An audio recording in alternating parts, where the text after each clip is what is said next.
Up until the Reformation, by and large, certainly in the West, there had been one united institutional church.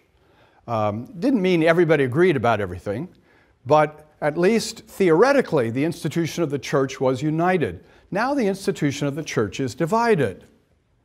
There's still, of course, the Roman Catholic Church, and there are the Lutheran churches, and there are the Reformed churches, including the Presbyterians in Scotland. But there are also growing other groups, particularly the Anabaptists in the 16th century, but over time other groups as well. What does this mean for the way in which Christians think about the church? In the 16th century, when Christians thought about the church, and as the church began to divide, Christians basically thought in terms of the true church and the false church.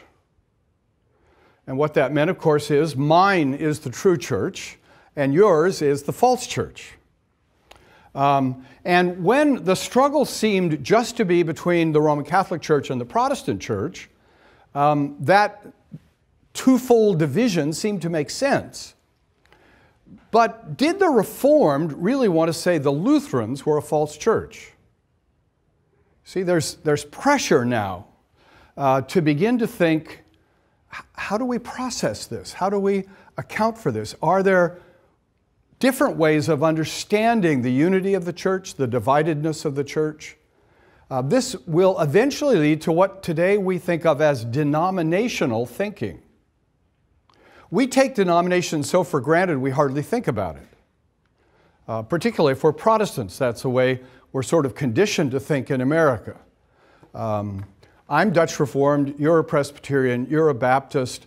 I know my church is a little bit better than all of yours, but I don't want to say you're part of a false church. So we begin to talk about purer and less pure churches. And we begin to say, well, the true church of Jesus Christ can exist in different institutional forms. And that's a revolution in thinking. It's hard for us to appreciate that because we're so accustomed to it. It's a revolution in thinking.